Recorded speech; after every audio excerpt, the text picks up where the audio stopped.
very, very blessed that my dad has been the most influential person in my life. I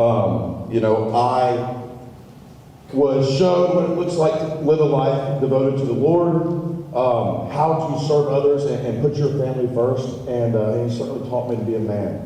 And he's going to tell you a little bit about his life and where he's come from and what he's gone through, and he's certainly taught me, really over the course of my life, but especially lately, the value of each and every day. So y'all want to clap it up for my dad. Thank you, Weston. Yeah, I feel a little overdressed with the pajamas, but thank you, Mr. Roberts, for wearing a suit. Thank you. I'm a neurologist, and a neurologist, for your information, deals with any diagnose any disease of the brain, spinal cord, nerves, and muscle. So things like stroke, seizures, brain tumors, Parkinson's disease, multiple sclerosis, Alzheimer's, and then muscle diseases like Lou Gehrig's disease, ALS, tough diseases, terminal diseases, that it's an incredible opportunity to share Christ, to pray with patients. And it's just, it's awesome. It's awesome. And so over 50 years ago, I sat where you sat. I graduated in 1974 from Baker High School, which was the largest public high school outside of Baton Rouge, Louisiana. And so I can relate with you. I sat there, you seniors, juniors, you 10th graders, middle school. I know where I sat where you sat. And so I said, Lord, give me something to say to these students that they can relate to. And put on my heart a story, the Bible, Scripture. And I've been praying for that for several weeks. But I grew up in a Christian home. My dad and mother, Christians, took me to church, even when I didn't want to go. And I heard the gospel. But I really never committed my life to Christ. I had an uncle that came to me as a senior in high school and said, Larry, what do you want to do? I said, I have no idea. I'm going to go to college. He said, well, look, what about medicine? I said, well, I'm open to that. So he took me on rounds with him, and he gave me a white jacket 2 days in a row. And one day we walked by the emergency room, and there was a man whose heart had stopped. They had paddles on him, shocked him. He came off the table, and an hour later, he was sitting up, and he was talking. I said, that's amazing. That's what I want to do. I want to be a doctor. I want to do that. And so, but I also wanted to play college football. And so those were my plans. I want to be a doctor. I want to play college football. And I went to a high school, a big public high school, the biggest in Baton Rouge, that had won several state championships. We're always in the playoffs. I mean, it was like a Prattville. It was just, on my team as a senior, we had 7 players that signed D1 scholarships. 2 went to LSU, 1 went on to play for the Jets, New York Jets. My dad was the principal, like Mr. Roberts, of the high school, and he played college football himself, and he loved football, and he loved sports, and he was a pro sport principal. And so he actually kept track. He was a principal for 30 years. He kept track of the players that played football at Baker High School, and he followed them through their careers, and he had listed 13 players that graduated from Baker High School that played in the NFL. I mean, powerhouse. We went to a formation my junior year called an offensive formation that Oklahoma started in 1971, and Alabama, Bear Bryant went to in 1971, a new formation offense called the wishbone. Maybe you've heard of it. It was hard to defend early on. After several years, you put 10 people on the line of scrimmage and you had 1 safety. Again, I wanted to play college football, and I had an scholarship offer to go to Louisiana Lafayette, the Raging Cajuns, but they wanted to put me at defensive back. I didn't want to do that. So I actually went to Southeastern Louisiana University in Hammond, Louisiana, and walked on, made the football team as a running back. And so I majored in zoology and chemistry and played football. And so the Lord brought the starting safety at LSU to come speak to our football team one night. And I went to see him because he played at LSU, he was starting safety.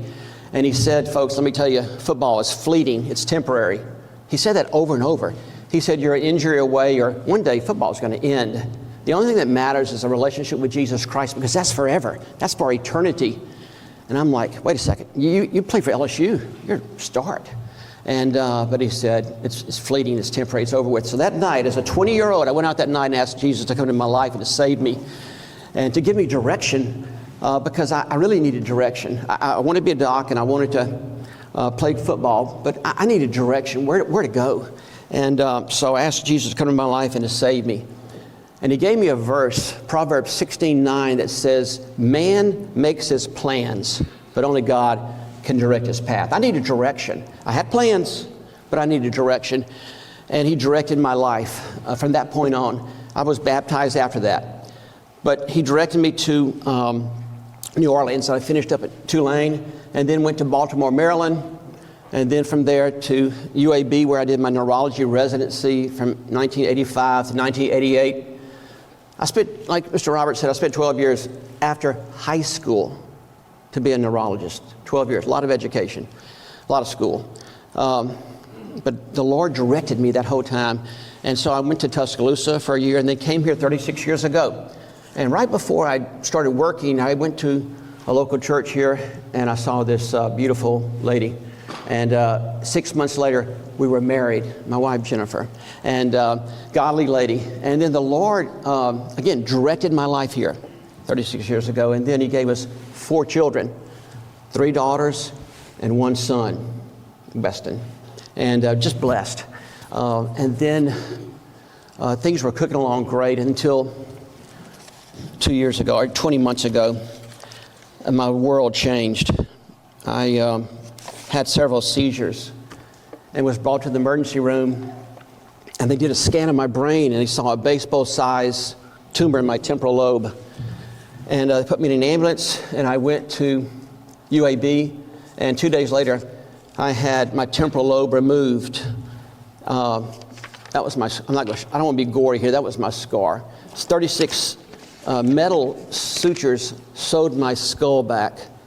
And then I had radiation for 6 months, and then chemotherapy for radiation for 6 weeks, and chemotherapy for 6 months. And that was it. Because you see, the tumor turned out to be what's called a glioblastoma multiforme. This is the most aggressive and most deadliest brain cancer you can have. Multiforme means there are tentacles from the tumor. You can't get every little cell. You can debulk the tumor, take out the majority of it. And so, because 99% of people that have a glioblastoma, GBM, die within a year. And only 1% live past that. Most of them die within a year, maybe 13 months, maybe 14 months. And so for a neurologist to diagnose with the GBM was really a tough diagnosis to digest, because I'd had several hundred patients who I took care of their seizures, and they died. But I was able to share Christ with them before they died. Incredible opportunity, but now I had that. So I kept thinking, is this a dream? And wake up and feel my skull, which was really tender, and it still is sensitive. But again, the Lord directed my life from that point on. And so it changed. And so I even when I became a Christian in college, I even put a sticker on the back of my bumper in college that said, "Had enough? Try Jesus." Now I know that's not really deep theological. I know that. I know. But hey, I was sold out. Man, I was all in. I'm all in. And I had that sticker on my car throughout college.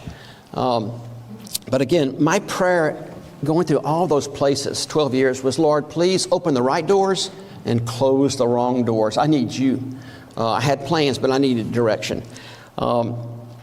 And my attitude of gratitude since I had the tumor removed is this: Lord, if the Lord heals me of this glioma and I live, or this be the door in which I enter heaven, either way, I'm going to glorify the Lord with my life and reflect the beauty and the glory of Jesus to everybody I come in contact with. What an incredible opportunity to share Christ, to pray with patients. They know what I've gone through, and to put my hand and pray for them. Hey, when you've had a brain tumor removed, people let you pray for them, I promise you. So I asked the Lord, well, this was my assignment from the Lord, I feel like.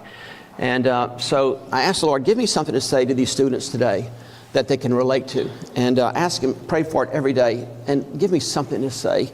And so the Lord put in my heart a young man, a teenager, 14 years old, in the Bible, that had 3 friends, and they hung out together. You know, there's a verse in Proverbs that says, Proverbs 27:17, that says, iron sharpens iron. Hey, that's a great verse for us right here, because you want to hang around with people, fellow believers, who are going to sharpen you, not going to bring you down, but iron sharpens iron. And so he had these 3 friends. Daniel was his name, and he had the 3 friends. As you know, their Babylonian names are Shadrach, Meshach, and Abednego. But Daniel worshiped the Lord. He read the Old Testament, at least what he had of the Old Testament. He prayed to God 3 times a day, and his friends did too. They had godly parents. But the Jewish people in southern Israel, Jerusalem, Judah, were not worshiping the true God, the God of the universe, the God who made the heavens and the earth. As Jonah said, He's the God that made the land and the sea. That's my God. And so Daniel, again, worshiped them, but his people didn't. So this evil, wicked king, who was very smart, came 700 miles away from southern Iraq in a city called Babylon. And he came over and he defeated the Jewish military, and he took away several hundred young people, teenagers, men and women, to Babylon. And he took them, and he wanted to change their mind. He wanted to brainwash them. Now, when I became a Christian, God took the blindfold off of my eyes. He gave me direction in my life. He gave me wisdom and direction. But so Daniel, in chapter 1, verse 8, it says, Daniel made up his mind not to worship any other God, not to do anything to defile himself. And he was going to eat healthy. He had godly friends. Hey, this is a great lesson for teenagers. And so this king Nebuchadnezzar, a wicked king, came, brought several hundred young people away to Babylon, 700 miles away, and he tried to brainwash them. You see, he took them away from his parents. He gave them another name, not a godly name, not a Christian name, not a godly name. He told them, hey, eat from my table, the king's table. You can eat all the steak, lobster, shrimp. You won't drink my wine. And he put them in school for 3 years to brainwash them, to make them try to worship his God. And he tried to assimilate them in the culture. But Daniel, chapter 1, verse 8 of Daniel, it says, Daniel made up his mind as a teenager not to defile himself, not to worship any other God but the true God, the only God, the God who made the heavens and the earth. And so even though they tried to brainwash him, he didn't budge, nor his 3 friends. And you know the story where he was thrown into a pit of lions. These lions were hungry lions. They weren't fed for probably a month.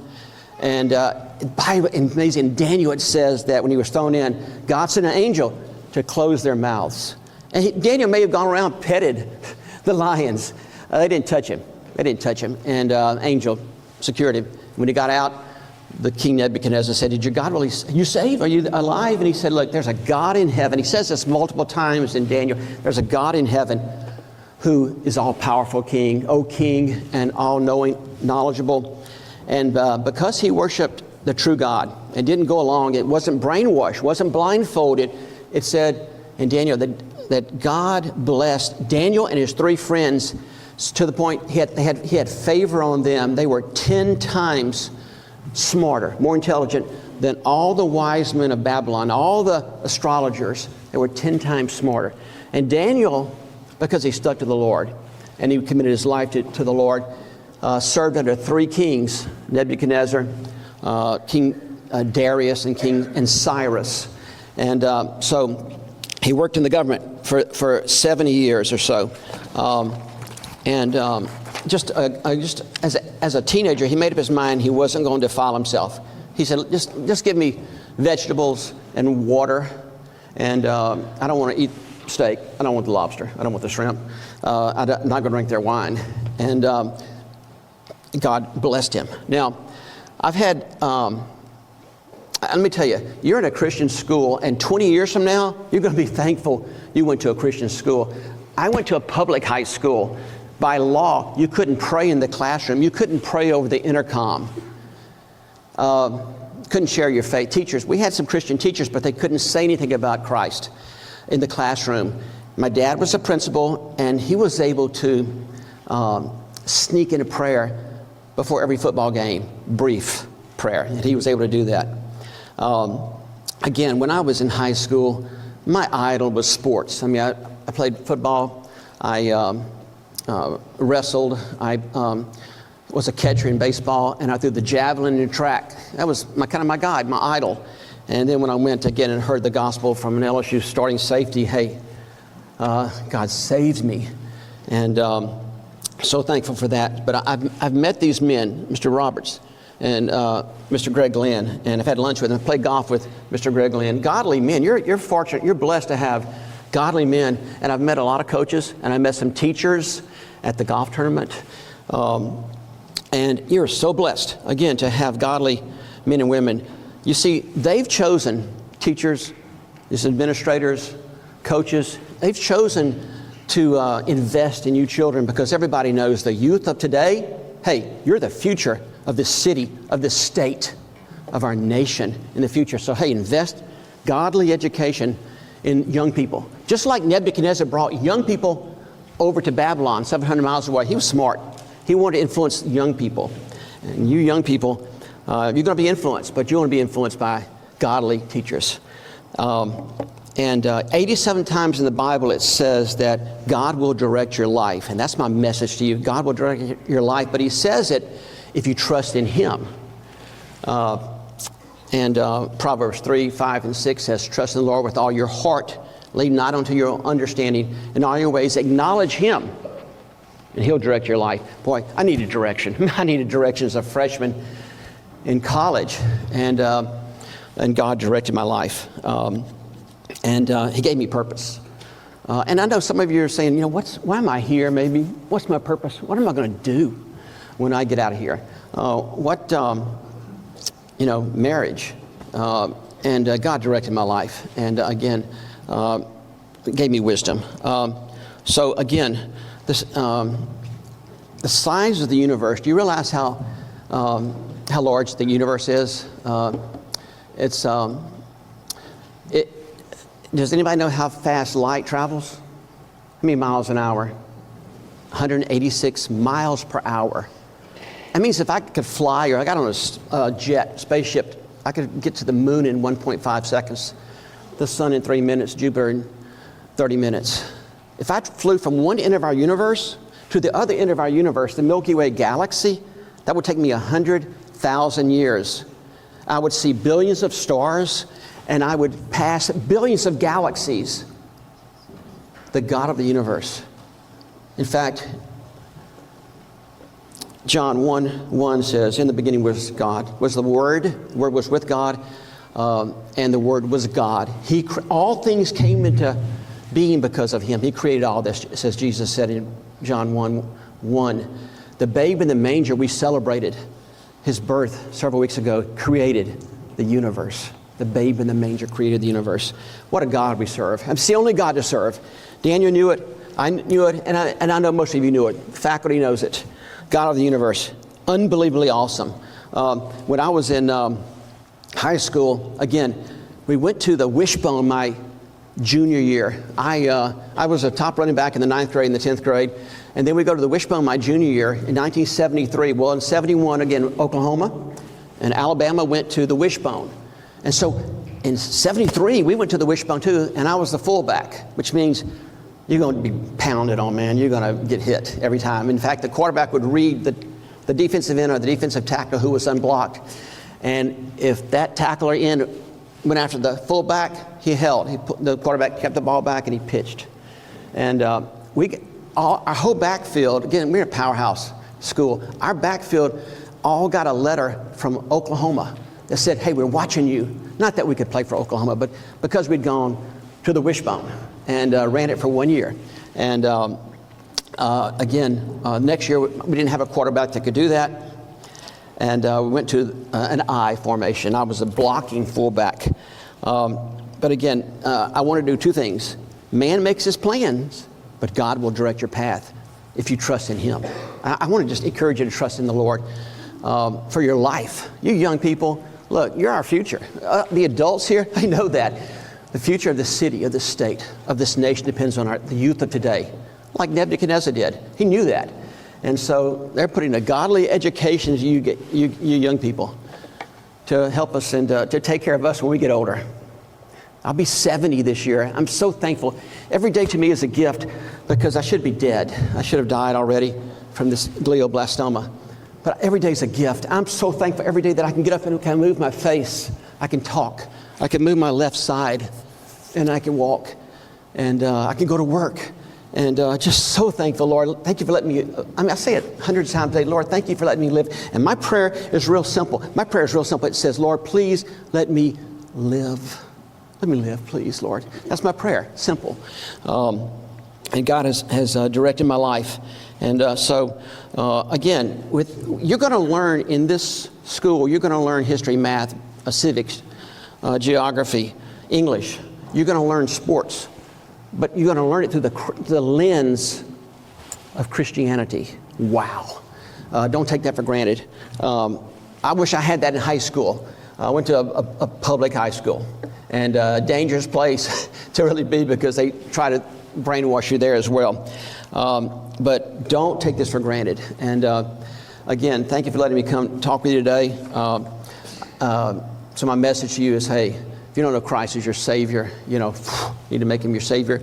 Ask Him to come in your life to save you. And later, get baptized. I did. And He directed my life. And I went all over North America. But it's okay. Then again, He brought me here. He directed my life here, directed my life. I had plans, directed my life here. And He'll direct your life. If you trust in Him, saying the word every day. Pray like Daniel did. As a teenager, 14-year-old teenager, 3 times a day to the God of the universe, always facing Jerusalem. Amazing story of Daniel, teenager, committed his life to the Lord, and the Lord took care of him, directed him. Yeah, to southern Iraq. But and he died there. Didn't ever get to come back, but he worshiped God of the universe, made the heavens and the earth. When Jonah was about to be thrown over the ship, the storm was going crazy. It was going crazy. And they knew they were going to die. And Jonah was at the bottom of the ship. And they woke him up, said, come up here. Hey, we're praying to our God for us to live, because they knew they were going to die in the Mediterranean Sea. It was a crazy storm that God made. And Daniel said, hey, guys, it's my fault. This storm is my fault. And they say, why is it your fault? He said, because my God is the God that made the land and the sea. Real simple. This is before evolution came around. And the sailors on that ship said, wait, that's your God that made the heavens? That's your God that made the land and the sea and everything in the sea? And he said, yes, my God. So they threw Jonah over the ship, and what happened to the storm? What happened? It stopped. And he got swallowed by this great fish. But hey, when it stopped, the sailors on that ship, you know what they did? Hey, they worshiped Jonah's God, the God that made the land and the sea and everything in the sea. They worshiped Jonah's God. Because, listen, that's plant didn't evolve. Somebody planted it. And so I got in school, in college, my senior year in college, I took a course called Comparative Anatomy. And we were given a sheet of paper, a blank sheet of paper. And they said, draw the evolution of man from an amoeba. And so you get a blank sheet of paper. And that was my final exam in comparative anatomy, which is a very important course to get an A in to get into medical school. I'm thinking the whole time, I just became a Christian several years before that. I'm going to draw this amoeba all the way to man? This is nuts. This is crazy. And I wanted to say something and put a scripture at the bottom, but I still wanted to make a good grade. I wanted to make an A on the test. So again, I wasn't brainwashed, just like Daniel wasn't brainwashed. He took the blindfold off him as a teenager. And so, again, it's about time for me to leave. I have some patients this afternoon I'm going to go see. But again, thank you for letting me come today. And I'm just honored here. And I really wish somebody had, and when I was sitting where you sat, to say, listen, sports, career, it's temporary. Only thing that matters is a relationship with Jesus Christ, because He will direct your life. He will guide your life like He's got in my life. I wish somebody had said that to me. I heard the gospel, but I just sat back. I was too cool. I played sports. I was too cool. And that was kind of my idol, sports. So again, iron sharpens iron. It's to hang around sharp, godly fellow people when you leave this school, when you get out. You're going to be tested. You're going to go through trials. But hey, having a solid Christian education builds you a foundation, not only educational journey, whatever you go into, but also in the workplace. Because you're going to be tempted. You're going to go through trials. You're going to go through tough times. Probably not go through a brain tumor, but you're going to go through tough times. And to have the God of the universe to walk with me, to guide me, to let me live as of now is awesome. It's the only way to go. It's the only way. Otherwise, you're going to have a lot of struggles and trials and tough times. Jesus said in John 16:33, in me, you're going to have peace. In the world, you're going to have trials, tribulation. You're going to struggle. You're going to have tough times. Then He said, but don't worry. I've overcome the world. And He overcame death several weeks later. When He said, I have overcome the world, He can take care of any trial you go through. Any trial you're going through, struggle you're going through. Jesus said, I'll take care of it. Trust me. I'll take care of it. And He did. And so again, I want to challenge you also to be a follower of Jesus, not a fan. See, I was a fan of Jesus. I knew about Jesus. I was a fan. A fan sits in the bleachers. They're not in the arena, right? There's no blood and sweat required of a fan. But a follower, hey, they're in the arena. A fan knows something about the players in sports. Just like a fan of Jesus, they know something about Jesus. But a follower is in the arena. They follow Jesus. They know Jesus personally. So I encourage you to be a follower of Jesus, not a fan. You see, Jesus had a lot of fans in John 6 where He fed the 5,000 men, maybe 15, 20,000 people. And then the next day they show up for the all-you-can-eat buffet. Jesus shut it down. He said, no, you're here because I fed you a good meal last night. You need to follow me. And it said in John 6:66, they no longer followed Jesus. They turned around and they went away. Now, Jesus didn't say, hey, go tell them, tonight we're going to have an all-you-can-eat ice cream buffet social. Jesus, He said, what did He say to His disciples? He said, leave them alone. Let them go. They no longer followed Jesus. They were fans. So my challenge to you is don't be a fan of Jesus. Be a follower of Jesus. Be a follower of Jesus. It's the only way to go. And so thank you for letting me be here today. And I hope what I said makes any sense. I know I'm all over the map a little bit. Forgive me, I had a brain tumor removed 2 years ago. And so forgive me. That's my excuse. But again, I'm so thankful I can play golf and walk. So thank you.